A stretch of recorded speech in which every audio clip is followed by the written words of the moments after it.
I will start really to go a bit quicker on some aspect about what is important in terms of flood modeling. So I don't want to swamp you with details around CAT modeling, just to show you what are basically the challenges around modeling CAT peril risk, especially for floods.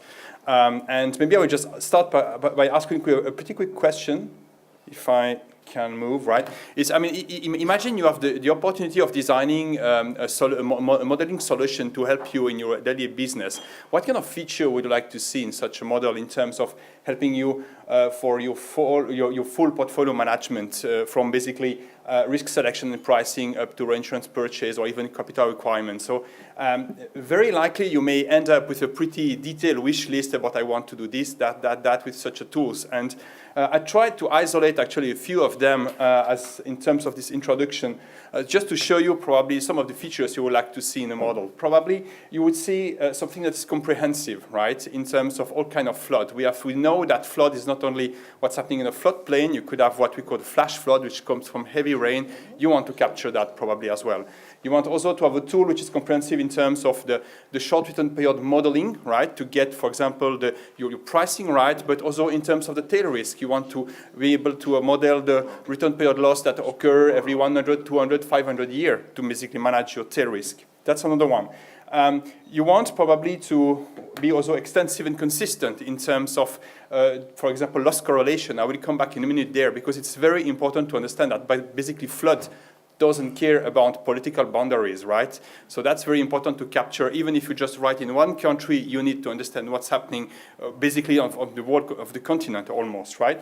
And probably you want also something that is granular and flexible, which is the additional complication, because you need to work at the continental level, but at the same time you want to get locally what's really what's happening where your risk is, and you want to be able to replicate that in the model in terms also the way you code your policy information. So that's a lot of challenge, and I will just introduce you with some context or some possibilities that the science basically and the engineering offers us today to try to solve that challenge. So that's a general framework actually, or general process or approach we can use to model flood. And probably the first important item is when you want to model flood risk, you should not start in the river. Actually, flood risk is starting well before that. But to model flood risk, you should actually model what's happening, the full story of a drop of water from the cloud, from a cloud down to the basement of a building where it's damaging content, right? So and this is really crucial. We understand why we start actually with modeling precipitation. It's very important to understand that.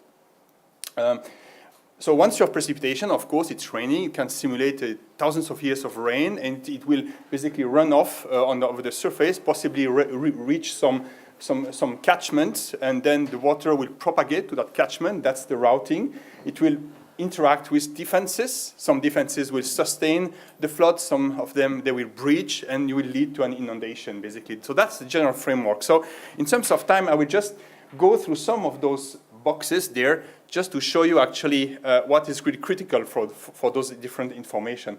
Precipitation is a key one. I can tell you, just keep in mind that, because modeling precipitation is actually crucial if you want to, for example, take into account antecedent conditions, right? If you start in the river, it's very hard to understand how the ground reacts to flood. If you take the flood the UK had in the winter 2013-2014, they had a train over several weeks of rain, right? Each of these events individually was not that severe, but that's the accumulation after weeks and weeks of rain that makes just one single rain creating a flood in the end, right? So if you want to capture the clustering of events correctly, the modeling approach you should choose is really starting with precipitation. Another reason why you should start with precipitation actually is correlation. And it's important to understand that when you manage your book, correlation is not only a correlation between different catchments, different rivers, it's also correlation induced by that precipitation. That picture actually is the peril correlation between London and the rest of Europe. And you see there is no hydrological link between the UK and France, right? There is a channel, so that's no water flowing there as far as I know.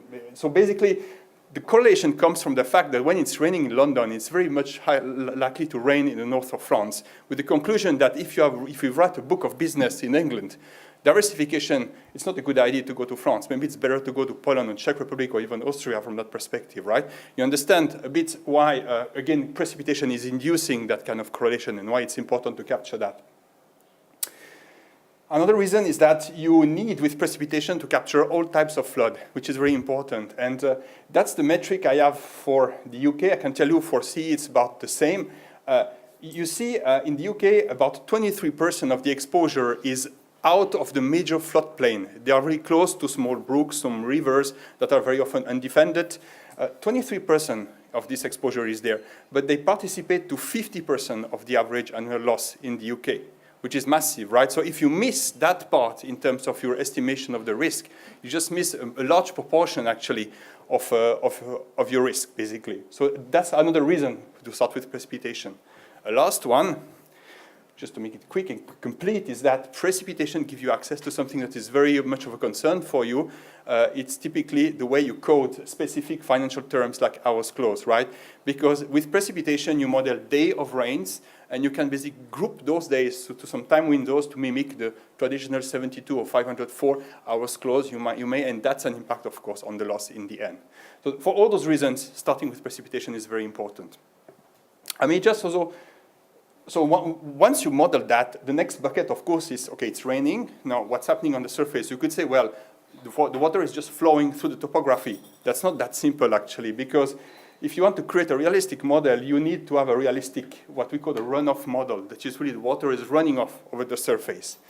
And you see, actually, that when the water is going on the surface, a large proportion of that water will never end up in the river. So if you want the correct amount of water at your exposure in your book, right, you need to take into account that. So in green, for example, you have transpiration, evaporation from the trees. It's about 40 or 60% in Europe of the water that is directly go back to the clouds and never end up in the river. Also, a lot of those water can be also some stored sometimes in snow, and that may be released just 3 or 4 months later when there's a spring and the snow is melting. And this is really surprisingly a large amount as well sometimes. So you see, that's another crucial part of the modeling when you want to get the right level of water in the river, right? So once you have that, of course, that's then the water is in the river, so you can still follow the drop of water there. It's nothing really special. Maybe the next item, which is important, is the defense. So that's a very critical one, and that's a very challenging one for us as a modeler. I mean, in terms of flood management, you know what a defense is, right? And we know that some places, they have permanent defenses. Some of them, they have temporary defenses. This is all along the Elbe River. So the complication is just to know, basically, okay, if there is temporary defenses, if they are installed or not, if this is a warning, if there are time to do that or not, that's all unknown, right? That's all uncertainty. There's also a lot of uncertainty in terms of the way you model permanent defenses, because those defenses, they are designed to what we could sustain a certain standard of protection, so that they should sustain a certain flood, but you're never sure, right? You have sometimes no idea how they were designed, how they were maintained. There's a lot of uncertainty around that. So one approach, I mean, in the model, you cannot basically model that in a deterministic way, saying that defenses will fail for that amount of water. You need to basically treat that in a probabilistic way. And this is one another feature you have there. So I hope just giving you a bit about the challenge, but also the possibilities we have now in terms of modeling that. So defenses will breach. This can lead to an inundation. And there, of course, as we have seen very nice examples in the previous presentation about damage to flood, what is critical to understand is actually flood is very rarely creating what engineers call structural damages, like a collapse of a house. You need to have a lot of energy in the water to do that, or basically the house needs to be badly built or something like that. So it's the case for the famous 1947 flood in the UK, where you see many houses were destroyed there.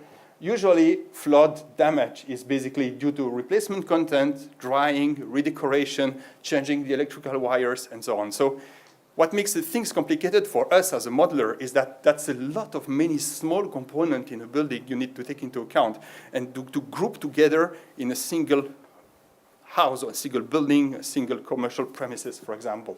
So you need to take into account that in the model by having very detailed vulnerability functions taken into account, for example, the occupancy type. We have seen, for example, if this is a commercial food store or if this is a garage with tires, for example, it's clear that the value of the content and what you can save from the flood is different.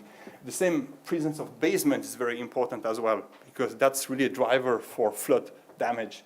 Or we discussed also business interruption or even post-loss amplification is something that we can observe and we need to model in terms of modeling, for example, the increase of labor cost or labor material after a big event, or even the soft fraud that some very much happen.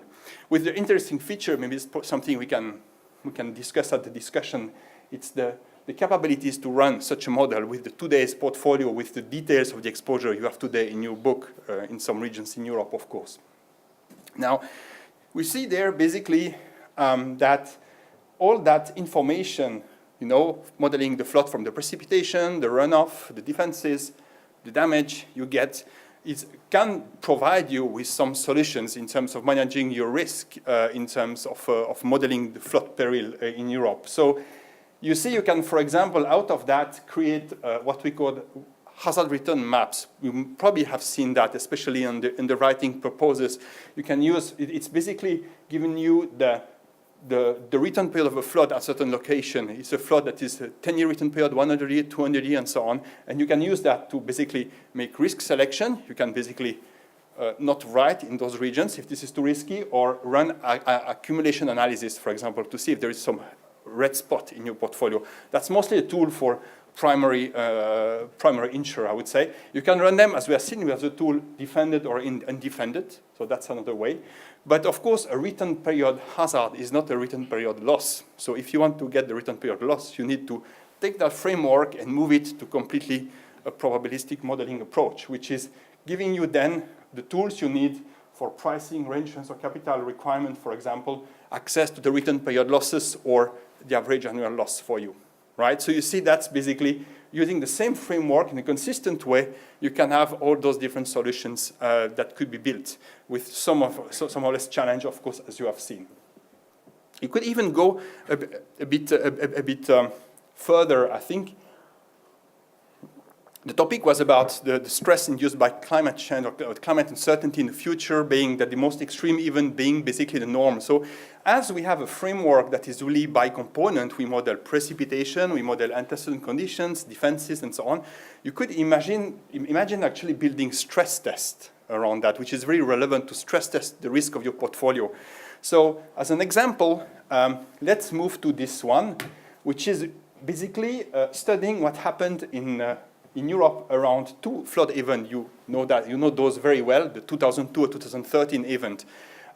In terms of high-level climatology, those events, they are basically based on the same climatologic situation, right? They are pretty similar, but when you look at those events in details, they are pretty different. In 2002, actually, it was extreme precipitation, right? Record-breaking rains over Europe, but the soil was extremely dry in terms of antecedent condition. In 2013, that was a bit the opposite. Precipitation was severe, right? It was raining a lot. I think we had the wettest May in Germany in 2013, but it was not really severe, it was just very wet, and the soil was very soaked or saturated with water. So those two scenarios are things that happened in the past, but this summer, for example, or next year or the year after, we could imagine having the situation where we have very bad, very unlucky situation where actually you have this one, right? We have the wetness of 2013 with the precipitation of 2002. That's perfectly realistic, basically, right? It's just, it could happen. It never happened in the past, but it could be tomorrow. So what could be the result out of that in terms of the loss? Would your loss be basically increasing by a factor 2, 3, 4? That's very much the unknown. And so you see with this kind of modeling, you can basically assess that. So if you do that exercise, on average, you see the flow is increasing for 40%, which is a lot, but you see the total loss increase. It's 400%. It shows you that the loss in terms of the flood modeling is highly non-linear, right? The hazard is non-linear. The vulnerability as well, when you move a bit, maybe a few centimeters more of water, it's just exploding, multiplying, maybe you're lost by a factor 10. So you need to be able to assess that. It's, again, something realistic. It's not incredible. It's just could happen if you are just unlucky with your portfolio management. So that's another example how basically the framework around around flood modeling could be used in terms of doing that kind of stress test. So I hope it was not too much rushing. I had the idea to take a bit more time, but I'm just coming now to the conclusion, and I managed to make it in 15 minutes, right? Thank you very much. It's good for you, maybe not for the audience, because they were maybe, I don't know, no, just let me know, right? It's not about me, but it's about dinner. Yeah, no. I know, that's my priority for everyone, right? So, well, I hope, I mean, you get a bit the message. I think there, in terms of modeling flood risk, there is a lot of challenge, but that's something that is really feasible with the methodology I've showed you. Maybe just in terms of general notice, you see that with a framework similar to what I've just showed there is no a way to actually build some tools in a consistent way you can use to manage your risk for any kind of those action you have in the risk management change for the in the insurance industry, producing those flood maps or those fully probabilistic modeling approach. But I hope I redraw your attention the next time you basically see a CAT model or use a CAT model output, or basically just try to understand, to discuss with your CAT model expert in your respective companies, that you understand the critical features in modeling flood. And I just highlighted my top 3, just to keep in mind. Precipitation modeling, it's very important. You've seen antecedent condition, correlation, hours clause, that's all very important topic. Defense modeling as well, in terms of the way basically modeling the unknown. That's probably, in my view, in terms of hazard modeling, the most sensitive and uncertain parameter in a CAT model for flood. And detailed vulnerability as well, with the open challenge having basically the right exposure level, quality, and granularity to use the CAT model.